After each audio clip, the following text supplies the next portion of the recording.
Guys, আজকে আমি আরেকবার শেয়ার করছি আমাদের রাতের ডিনার। তো আজকে আমাদের রাতের ডিনার হচ্ছে এই যে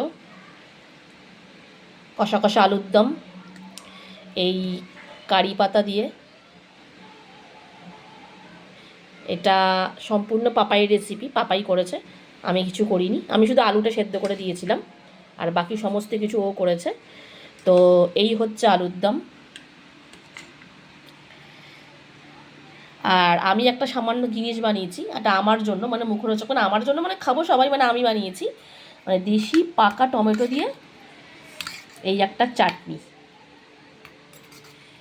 জাস্ট কিছুই না, টমেটোগুলোকে নিয়ে ভালো করে ধুয়ে নিয়ে ওটাকে স্ম্যাশড করে ওর মধ্যে ধনেপাতা, কাঁচা লঙ্কা, আর পরিমাণ মতো নুন, চিনি আর সর্ষের তেল দিয়ে এই জিনিসটাকে বানিয়েছি। এটা খেতে আমার তো খুব ভালো লাগে।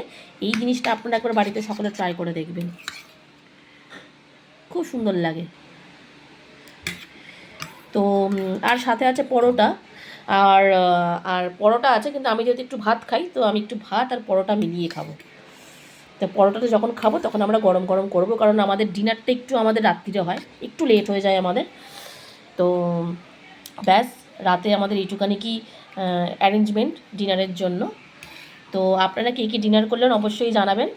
আর আপনারা যদি এই চাটনিটা না খেয়ে থাকেন, অবশ্যই একবার বাড়িতে বানিয়ে ট্রাই করে খেয়ে দেখবেন। Tata, bye, good night.